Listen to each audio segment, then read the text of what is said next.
दोस्तों, एक समय की बात है जब देवर्षि नारायण नारायण नयन का जाप करते हुए वैकुंठ लोक में गए। भगवान श्री हरि और माता लक्ष्मी को प्रणाम करते हैं और बोलते हैं, हे प्रभु, आज मैं जब पृथ्वी लोक पे भ्रमण कर रहा था तब देखा कि कई सारी स्त्रियां अपने प्रतिबद्ध धर्म का पालन कर रही थी।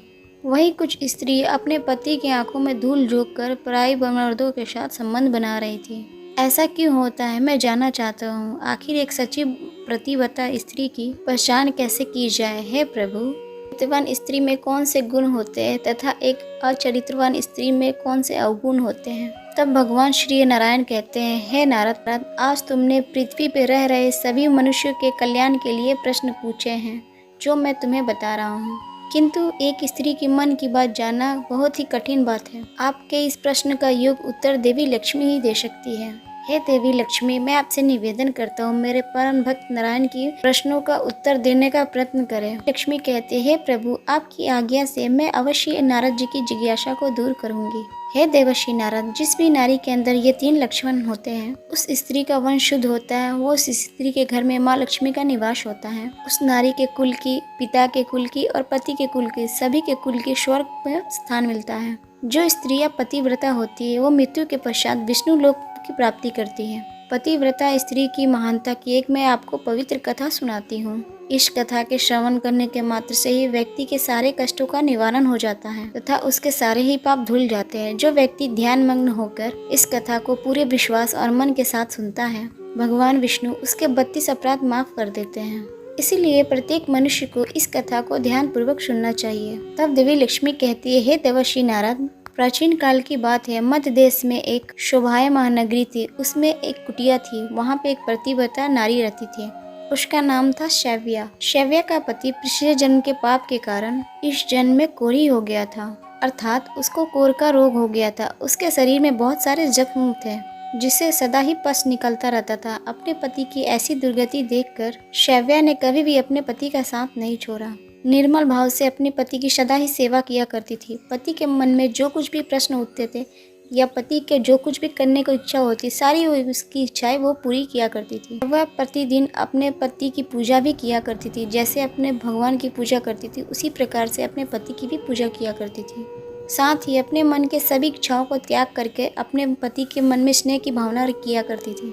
दोस्तों, देवी लक्ष्मी कहते हैं, नारद, एक दिन शैव्या के पति रास्ते से जाते हुए अत्यंत मनमोहक सुंदर एक वैश्या दिखाई दी। सुंदर वैश्या को देखकर उसका पति काम वासना से भर गया और साथ ही उस वैश्या पर मोहित हो गया। उस वैश्या के सुंदर रूप को देखकर तरह से उसके वश में हो गया और आहें भरने लगा, लंबी लंबी सांसें खींचने लगा। और साथ ही जब वह वैश्या उसके नजरों से दूर चली गई तो वह बहुत ही दुखी हो गया। अपने पति की आवाज सुनकर करता दौड़ती दौड़ती तुरंत घर से बाहर आ गई। अपने पति से पूछने लगी, हे नाथ, क्या हुआ? आप इतने उदास क्यों हैं? लंबी लंबी सांसें कैसे खींची? आपको जो भी कष्ट है आप मुझे बताएं। जो भी कार्य है आप मुझे बताएं, मैं उसे पूर्ण करने का अवश्य प्रयत्न करूंगी। हे प्राणनाथ, एकमात्र आप ही मेरे प्रियतम है, गुरु है। पत्नी की इस प्रकार पूछने पर उसके पति ने कहा, हे प्रिय, मुझे जो चाहिए वो तुम्हें नहीं दे सकती। तुम क्या, कोई भी नहीं दे सकता, इसीलिए उस पर व्यक्तपात करना उचित नहीं है, इसीलिए तुम उसे रहने दो। तब प्रतिव्रता बोली, हे नाथ, मुझे विश्वास है मैं आपके कार्य को अवश्य कर सकती हूँ। आप केवल आज्ञा दीजिए, मैं पूरी शक्ति लगाकर उस कार्य को अवश्य ही करूँगी। उस कार्य को पूर्ण करने के लिए जो भी उपाय हो मैं उसे अवश्य ही करूँगी। अगर मैं आपके इस कार्य को कर सकी तो इस लोक में परलोक में मेरा कल्याण होगा। के कोरे पति ने कहा, हे प्रिय, मैं तुम्हें बताता हूँ। अभी इस रास्ते से अत्यंत सुंदर वैश्या जा रही थी। उसका शरीर देखते ही मेरा हृदय कामाग्नि से भर गया है। वह अत्यंत सुंदर और मनमोहक थी। यदि तुम कुछ ऐसा उपाय करो जो सुंदर वैश्या मुझे प्राप्त हो जाए तो मेरा जन्म सफल हो जाएगा। हे देवी, मेरा मिलन करवा कर मेरी कामाग्नि को शांत करो। पति के द्वारा ऐसा कहने पर शैव्या अत्यंत ही दुखी हुई और बोली, हे नाथ, आप धैर्य रखिए, मैं आपके इस कार्य को अवश्य ही करूँगी और साथ ही उस वैश्या से आपका मिलन करवाऊंगी। इतना कहकर उस प्रतिव्रता नारी ने मन ही मन विचार किया। फिर रात्रि के अंतिम पहर में वो उठकर गोबर और झाड़ू लेकर चली गई। फिर देवी लक्ष्मी कहती है, हे नारद, जाते समय उसके मन में बड़ी ही प्रसन्नता थी। फिर वह उस वैश्या के घर में पहुंच गई और फिर उस वैश्या के घर के आंगन में उसने झाड़ू लगाया और साथ ही गोबर से लीप कर उसका आंगन अत्यंत सुंदर कर दिया। और लोगों की नज़र पड़ने से पहले ही वो शीघ्रता से घर पे आ गई। कार से उस प्रतिव्रता स्त्री ने उस वेश्या के आंगन में 3 दिनों तक झाड़ू लगाया और गोबर से लीपकर उसका आंगन स्वच्छ किया। उधर वह वेश्या अपने आंगन को देखकर अपने सेवकों से पूछने लगी, अरे वाह, आज आंगन की इतनी सुंदर सफाई किसने की है? जिसने भी मेरा आंगन स्वच्छ किया है, मैं उसकी इच्छा पूर्ण करूंगी। फिर वेश्या के सेवकों ने कहा, हे वेश्या, मैंने तो घर की आंगन की सफाई नहीं की है। हमारे जागने से पहले इस आंगन की कोई सफाई करके चला जाता है। सेवकों की बात सुनकर वेश्या को बड़ा ही आश्चर्य हुआ और सोचने लगी, आखिर कौन है वो जो मेरे घर के आंगन को साफ कर रहा है। फिर उसने जानने के लिए रात भर जागरण किया और छिपकर देखने लगी। तभी उसने देखा कि रात्रि के अंतिम पहर में ब्राह्मणी आकर उसके घर के आंगन को साफ कर रही है। दोस्तों, माँ लक्ष्मी कहती है, हे देवर्षि नारद। ब्राह्मणी को देखते ही वो वेश्या बोली, हाय हाय, हे देवी, आप ये क्या कर रही हो? क्यों आप मुझ पापी स्त्री का घर का आंगन साफ कर रही हो? मुझे क्षमा करो, आप ये कार्य मत करो। इतना कहकर वेश्या ने उस ब्राह्मणी का पैर पकड़ लिया और कहा, हे प्रतिव्रता, आप क्यों मेरे धन, आयु और कीर्ति का विनाश करने पे तुली है? कौन सा अपराध किया है? हे साध्वी, आपको जो चाहिए वो आप मुझसे मांग लीजिए, मैं बिना सोचे ही आपको दे दूंगी।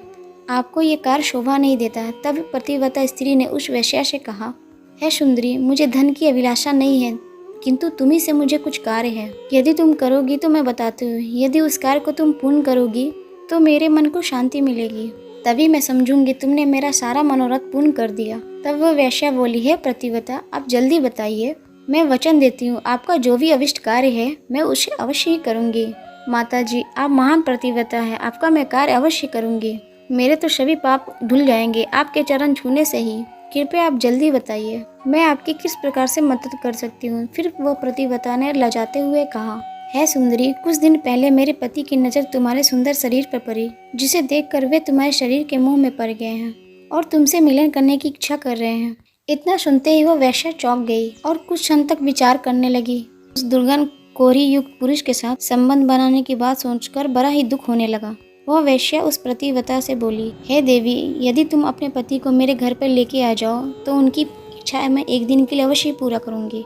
तब उस प्रतिव्रता ने कहा, हे सुंदरी, मैं आज रात को ही अपने पति को तुम्हारे घर में लाऊंगी। फिर वह जब तुमसे कीर्ति करके संतुष्ट हो जाएंगे तब मैं उनको अपने घर के ले जाऊंगी। तब वेश्या बोली, हे प्रतिव्रता, तुम शीघ्र ही अपने घर को चली जाओ ताकि कोई तुम्हें यहाँ ना देखे और आधी रात को अपने पति को लेकर यहाँ चली आना। मैं तुम्हारी इच्छा अवश्य पूर्ण करूंगी। दोस्तों, देवी लक्ष्मी बोलती है, फिर वह प्रतिव्रता नारी अपने घर को चली गई और अपने पति से सारी बात बता दी। आज रात को अब वेश्या के घर में ले जाएगी। फिर वो कोढ़ी अपने पत्नी से बोला, हे प्रिय, मैं उसके घर में कैसे जाऊंगा? मुझसे तो चला भी नहीं जाता, फिर किस प्रकार से ये कार्य पूरा हो पाएगा? तब प्रतिव्रता बोली, हे प्राणनाथ, आप चिंता ना करो, मैं आपको अपनी पीठ पर बैठाकर ले जाऊंगी और फिर जब आपका कार्य पूर्ण हो जाएगा तब मैं आपको लेकर आऊंगी।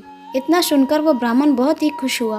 फिर अपनी पत्नी से बोला, है कल्याणी, तुम एक महान नारी हो, तुमसे मैं अति प्रसन्न हूँ, तुम्हारे कारण मेरा कार्य पूर्ण हो जाएगा। तुमने आज जो कार्य अपने पति के लिए किया है, ऐसा कार्य कोई भी संसार की स्त्री नहीं करेगी।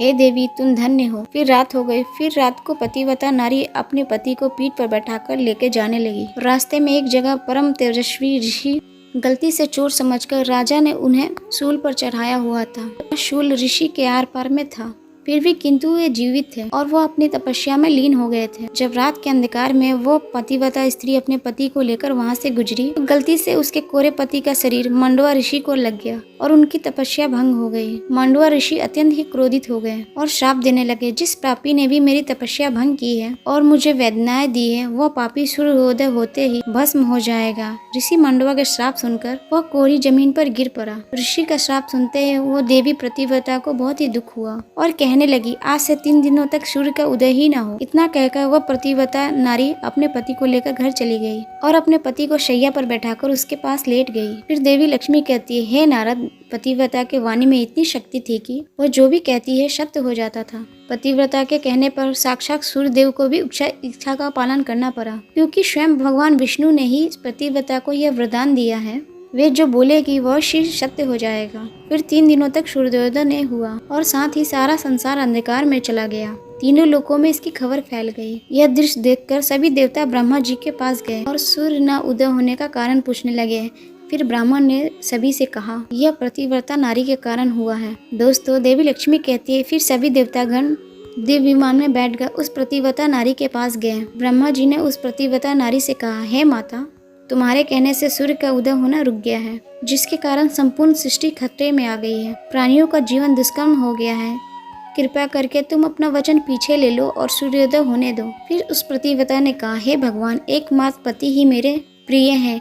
ये संपूर्ण लोगों से मेरे लिए प्रिय है और सूर्योदय होते ही मेरे पति की मृत्यु हो जाएगी, क्योंकि मांडवा ऋषि ने ऐसा श्राप दिया है। मैंने किसी लोभ में, क्रोध में आकर ऐसा कुछ नहीं किया। मैं केवल अपने पति के प्राणों की रक्षा करना चाहती हूँ। फिर ब्रह्मा जी ने कहा, हे माता, तुम्हारे पति की आयु इतनी ही थी। उसकी मृत्यु से पृथ्वी लोक का कल्याण होगा और जिसके चलते तुम्हें बहुत ही पुण्य मिलेगा। फिर वह बोलने लगी, हे देव, पति का त्याग करके मुझे किसी लोक में जगह नहीं चाहिए। मेरे पति मेरे लिए ईश्वर हैं, इसीलिए मैं उनका त्याग नहीं कर सकती। फिर ब्रह्मदेव ने कहा, हे कल्याणी, तुम्हारी इस प्रतिव्रता धर्म से मैं बहुत ही प्रसन्न हुआ हूँ। तुम अभी इस हट को छोड़ दो और सूर्य का उदय होने दो, जिसके कारण सारा संसार स्वस्थ हो जाएगा और हमारे आशीर्वाद से तुम्हारा कोरी पति भी सूर्य के समान सुंदर हो जाएगा। फिर देवी लक्ष्मी कहती है, हे नारद, ब्रह्मा जी द्वारा ऐसा कहने पर उस प्रतिव्रता ने थोड़ी देर विचार किया। उसके बाद हाँ कहकर स्वीकृति दे दी। फिर सूर्य का उदय हुआ और फिर मांडवा ऋषि के श्राप के कारण तुरंत ही उसका पति जलकर भस्म हो गया। फिर उसकी राख से अत्यंत सुंदर कामदेव का वाला उसका पति बाहर निकला। यह चमत्कार देखकर वह प्रतिव्रता अत्यंत ही प्रसन्न हो गई और फिर स्वर्ग लोक से एक अत्यंत तेजस्वी विमान आया तथा नारी